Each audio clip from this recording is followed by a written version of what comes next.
Bueno, bienvenidos todos a este curso de Génesis, Lección Divina y Génesis.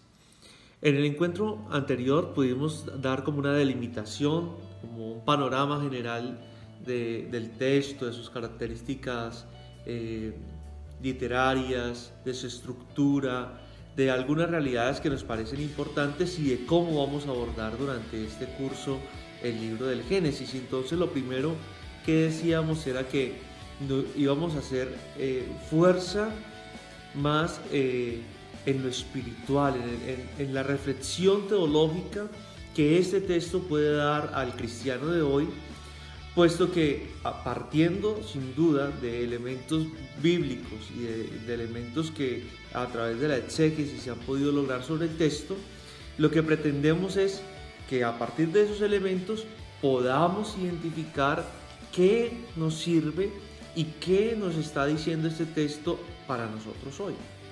Y por eso vamos a abordar el texto desde un contenido mucho más existencial y mucho más espiritual, que yo creo que dando algunos elementos que hay que darlos, bíblicos, nos van a poder aportar estos elementos unas categorías que son posibles y que son importantes para nuestra reflexión. Por eso entonces yo les invito a que podamos adentrarnos en este camino. Dijimos que íbamos a hacer mucha fuerza en los capítulos 1 al 11, que son como la primera parte del libro, y luego en dos sesiones posteriores, vamos a abordar el tema de los patriarcas con Abraham, Isaac, Jacob y José. Lo hacemos de este modo, como ya lo dije, para poder entrar en esta dinámica de descubrir la profundidad de estos textos de los 11 primeros capítulos, que a veces como que los dejamos en el infantilismo. Y quiero utilizar ese término porque muchos de nosotros lo vemos como historias que son muy importantes y muy bonitas para la fe, pero no trascienden de allí. Entonces, por eso quisiera que encontráramos un sentido mucho más profundo, una lectura teológica mucho más clara, para que podamos vislumbrar el sentido de este texto. Pero no podemos desconocer tampoco la segunda parte, que es la historia patriarcal, puesto que todo el libro, como se llama, Génesis, es decir, Orígenes, marcan el origen, el inicio de Israel como pueblo, tanto los orígenes de la humanidad y de los grandes problemas y dificultades de la humanidad y las grandes experiencias existenciales, también se marca el inicio de Israel como pueblo, cuáles son los orígenes de este pueblo. Y ustedes saben que inevitablemente, si una nación no conoce los orígenes como su trasegar histórico, pues nunca podrá llegar a consolidarse claramente. Entonces, bienvenidos a esta segunda sesión, que lo que pretende hacer es una lectura de uno de los relatos de la creación.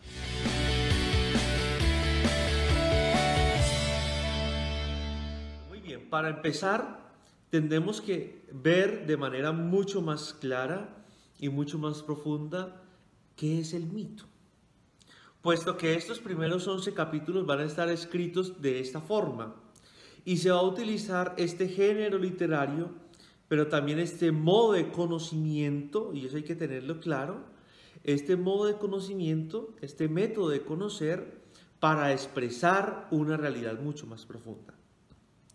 Y entonces lo primero que podemos decir es que el mito no es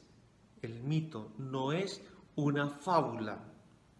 El mito no es un relato mentiroso o el mito no es una fantasía, sino que el mito tiene estos elementos de fantasía, de realismo, de lo abstracto, las imágenes, para poder describir una realidad mucho más profunda y real.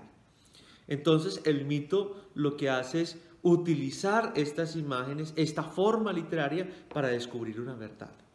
Nosotros hemos quedado con la idea del mito como mentira, tanto así que la raíz para hablar de alguien, la palabra para hablar de alguien que es mentiroso excesivamente o patológicamente mentiroso, decimos que es mitómano, inventa mitos, dice mitos. Y entonces aquí tenemos que trascender esa idea del mito. El mito es un método de conocimiento claro, pero que utiliza las imágenes, que utiliza la imaginación, que utiliza la fantasía para expresar esas realidades. Entonces, habiendo abordado el mito, preguntémonos ahora por qué los redactores del texto de Génesis 1 al 2, Génesis 1:1 al 2:4a, que es el primer relato de la creación, decidieron utilizar el mito. Y la primera afirmación es porque el mito nos permite dar respuesta a una pregunta. ¿Y cuál es la pregunta? ¿Cómo surge una pregunta? Una pregunta surge de una realidad que no comprendemos o que nos gustaría comprender mucho más.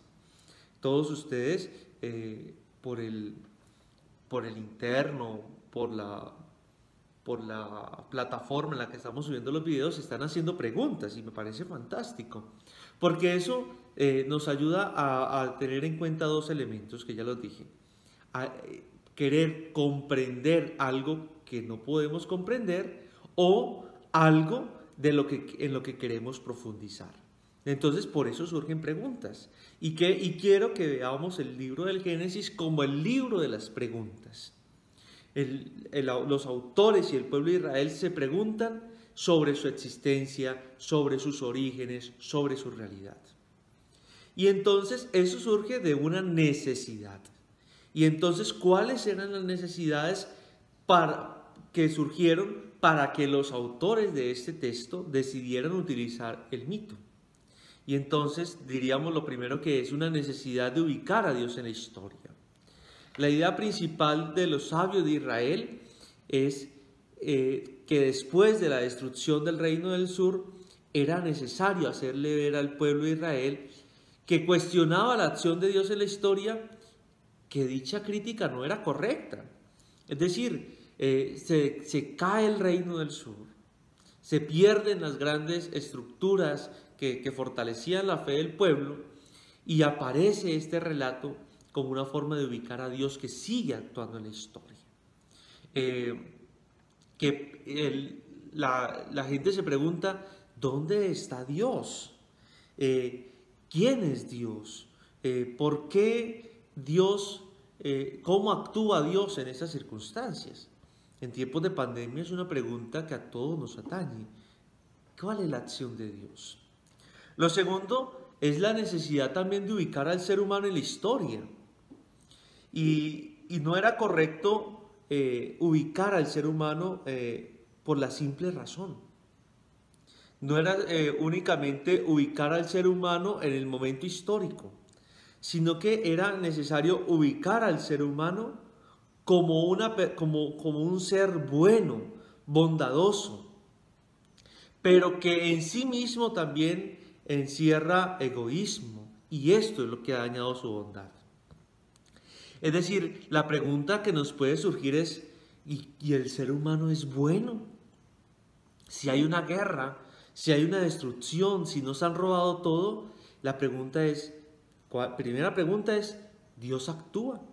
¿Cuál es la acción de Dios? Y la segunda pregunta es, ¿qué es el ser humano? ¿Quién es el ser humano? Y lo segundo es, la necesidad de que los seres humanos se interesen por el mundo. Y eso es la responsabilidad de su presencia en el mundo, pero también la realidad de la presencia del mal.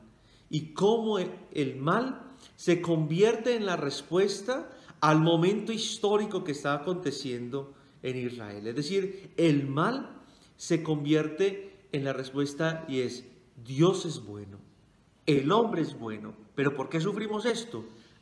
Porque hay mal en el mundo. ¿Y cuál es esa realidad del mal? Si Dios lo creó todo bueno. Y la raíz va a ser el egoísmo y los afanes de poder. Ahora, ante estas preguntas que pueden ser pesimistas y que pueden ser como como llenas de un escepticismo religioso, también se sustenta la necesidad de que el hombre sienta necesidad frente al mundo y frente a la historia. Y por eso en los relatos de Génesis 1 al 11 se va a poner mucha fuerza en la intencionalidad. En la intencionalidad para ver el contraste en que Dios, que hizo algo bueno, el hombre intencionalmente lo convirtió en malo. La intención buena de Dios, la intención buena de la creación, se convierte también, el hombre por su egoísmo la ha convertido en una intención mala, en una intención de hacer el mal. Y esto responde a una realidad de fe. Es decir, esto no se va a convertir, estas preguntas no van a llevar al pueblo al escepticismo, sino que presupone el autor al momento de escribirlo que el pueblo cree y da por probado de que Dios es el creador del universo y de todo lo que contiene. Y por eso este texto lo que imprime es una lectura de fe frente a los acontecimientos y frente a los interrogantes que se están dando en su momento. Por eso el autor utiliza el mito para profundizar en una realidad, para entrar en eso del misterio también. Cuando a ti te cuentan una historia, cuando te cuentan un mito, hay una enseñanza que tú tienes que ir descubriendo poco a poco. Es dar pie a que las imágenes hablen por sí solas y tú puedas reconocer esa realidad. Es como cuando te dicen el mito, no sé, de la candileja que se lleva a los borrachos. ¿La clave cuál es? La imagen porque habla, y la imagen que habla es el tipo va borracho, perdido de sí. Hay una situación que lo hace malo, que le hace daño. Y este ser mítico creado, inventado por la cultura y por la tradición popular, es una especie como de castigo a su mal. Y entonces muchas enseñanzas pueden salir. Por ejemplo, que uno no puede andar borracho solo por la calle. Segundo, que cuando uno tiene que andar borracho, uno tiene que andar con otro y prever que otro esté allí. Pero la principal cosa es el pecado del ser borracho se paga y se castiga.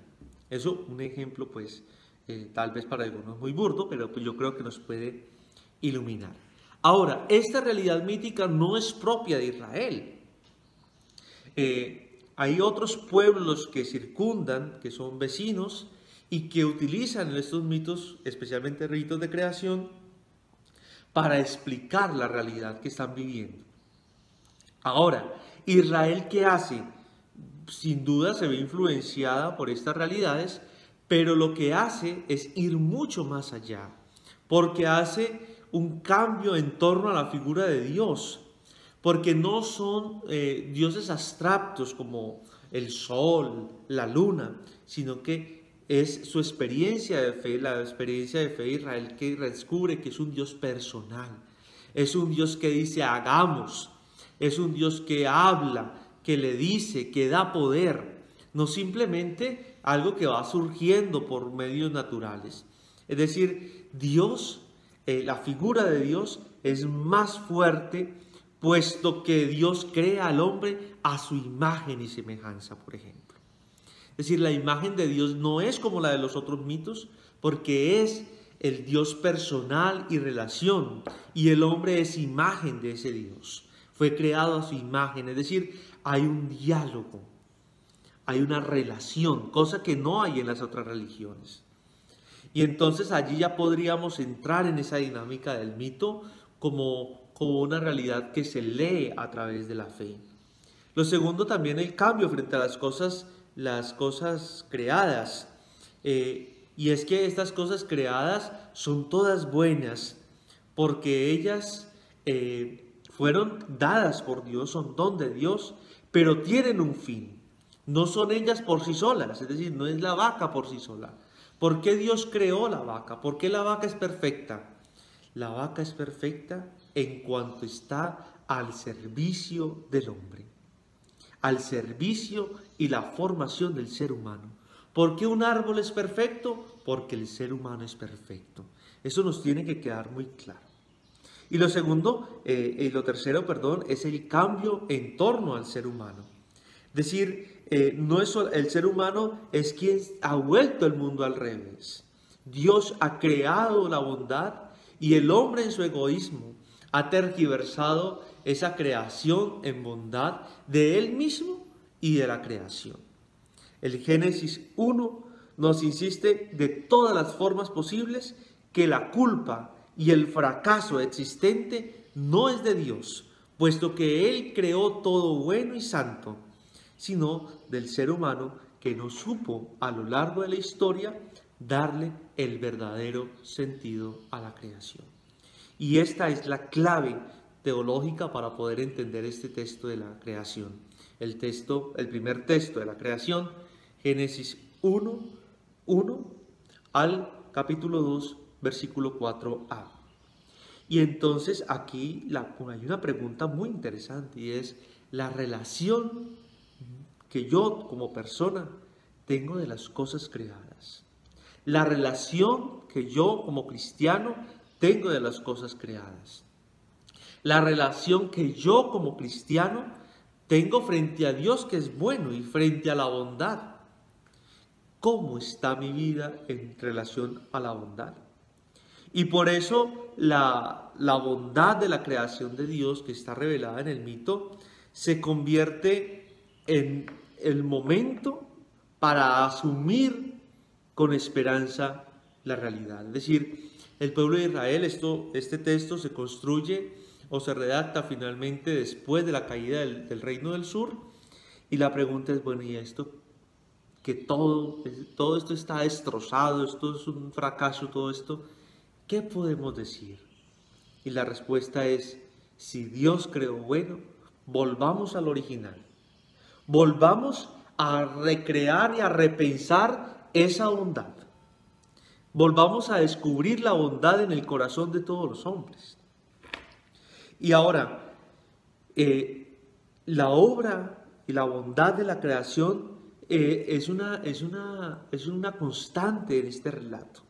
Las tradiciones teológicas de este texto confrontan al ser humano frente a la bondad que Dios está haciendo. Y la bondad es parte de la obra creadora del Espíritu. Es el Espíritu de Dios el que hace que una cosa sea buena, el que hace posible la bondad. Es a través del rubá de Dios que una cosa adquiera bondad. Es por eso que todo surge en el versículo 2, si se acuerdan, que el Espíritu de Dios aleteaba sobre las aguas. Es decir, el Espíritu circunda ya la bondad. Y esto ya es una categoría mucho más fuerte, porque la bondad no es solamente un sentimiento ético o moral. Es decir, tú no eres bueno porque haces esto o esto. Eres bueno porque Dios inspiró su Espíritu sobre ti. La bondad es un don de Dios en ti. Te hizo bueno por participación. Y en ese sentido, la creación se convierte también en una forma de darle fuerza también a la palabra creadora de Dios. Como Dios, que es palabra, que es espíritu, trasciende la creación de una mera obra a una acción buena, bondadosa. Y la bondad global de la creación es por qué Dios creó la creación buena, por qué Dios hizo la creación buena, para la realización total del hombre.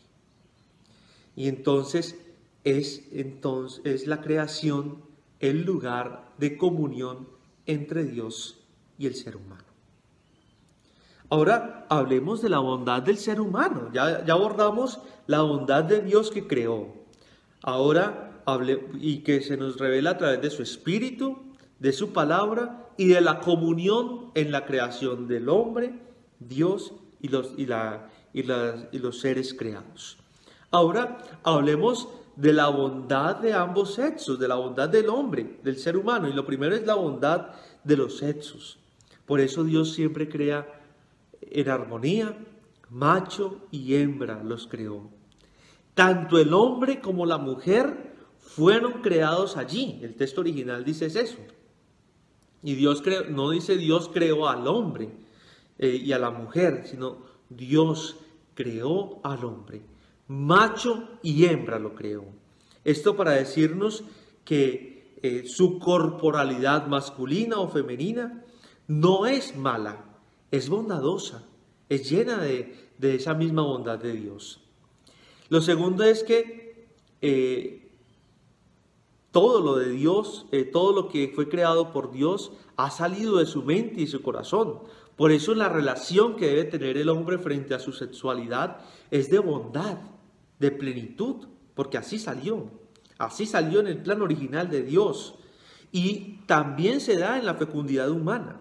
Por eso a todo acto creador de Dios está la capacidad de crecer, de fecundar, de multiplicarse. Y entonces aquí la bondad está en favor de la vida. La bondad de la creación, la bondad del hombre, es una bondad de vida en favor y al servicio de la vida. Por eso Dios le dice al hombre, sometan y gobiernen, que significa es responsabilícense de la vida buena que he creado. Y entonces la bondad del ser humano está amenazada aquí entonces por falsos dioses.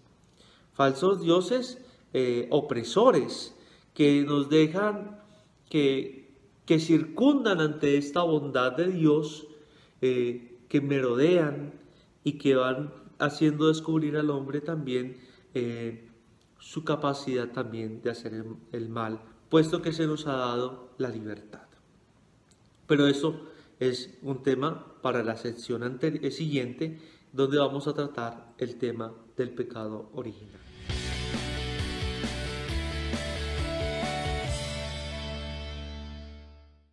Ahora, entonces, lo que vamos a hacer como trabajo para dar razón de lo que hemos hecho va a ser como en dos partes.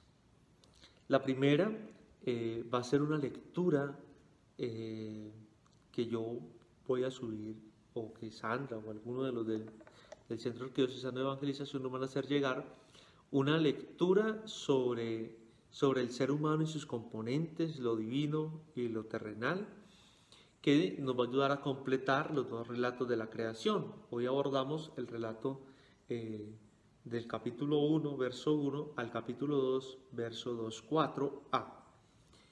Y bueno, pues no leímos el texto, pues en vista de que se supone de que estos videos son cortos, con la idea de que podamos desarrollar un tema mucho más amplio y que ya de manera personal, pues tú te puedas acercar al texto. Yo lo que estoy dando, recuerden, son como pistas para hacer una nueva lectura del texto. Y entonces vamos a hacer esa primera lectura, pero vamos a hacer un trabajito en el que vamos a poder escribir o hacer un cuadro comparativo y vamos a escribir por qué Dios es bueno en una columna. Vamos a escribir por qué nosotros creemos que Dios es bueno. Y luego, ¿por qué la creación es buena? Y luego, ¿por qué el hombre es bueno? La persona es buena. Y vamos a tratar de mezclar estas tres columnas. Es decir, una primera columna, Dios, una segunda columna, la creación, y una tercera columna, el hombre. Y al final, después de hacer ese cuadro, vamos a escribir nuestra síntesis de cómo podemos lograr armonía entre estas tres realidades: Dios, la creación y el hombre. Y no sobra decir pues que este curso pues es incompleto si primero no lees el texto y segundo si no haces oración con el texto según los pasos que te voy dando, puesto que el curso es Lectio Divina y Génesis. Entonces, para nuestra Lectio Divina, es decir, un tercer punto, que es sustancial, es descubrir, vamos a aprender a contemplar.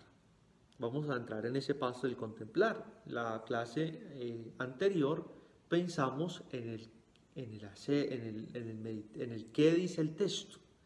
Y ahora vamos a tratar de contemplar, de poder descubrir la acción de Dios. Y entonces, ¿cómo lo vamos a hacer? Tú vas a buscar un lugar, puede ser en tu casa, con un objeto vivo, es decir, con un ser creado, un árbol, o se puede salir a ver un paisaje. Si de pronto no tienes ni siquiera un árbol en tu casa, pues buscarás la manera de buscar un ser vivo en tu casa. Bueno, pues pueden ser tus familiares, pero me refiero de la naturaleza, que no sean personas, o un paisaje que tú encuentres por internet, o una imagen de un paisaje que te mueva y que te diga. Y a través de eso vas a contemplarlo, vas a ver qué signos de bondad hay allí y puedas hacerte esta pregunta. La pregunta es, ¿esto es perfecto porque Dios lo ha creado? Yo, como persona, como creyente, ¿me siento también perfecto? ¿Siento que Dios ha puesto bondad en mí? Si el árbol es bueno, es perfecto, yo qué tengo de bueno, de perfecto, pero lo vamos a hacer contemplando esto, una realidad creada viva, un árbol, un animalito, un paisaje. Y esto nos va a ayudar a sacar el texto a nuestra propia vida, pero a vernos involucrados en eso del texto. Entonces vamos a hacer lección divina con el texto de Génesis 1 a el Génesis 1:1 a Génesis 2, capítulo 2, verso 4. Y entonces vamos a suponer los otros pasos. Vamos a leer a qué me dice el texto, a orar con el texto, pero vamos a hacer mucho más fuerza en el contemplar. Cómo yo contemplo la creación.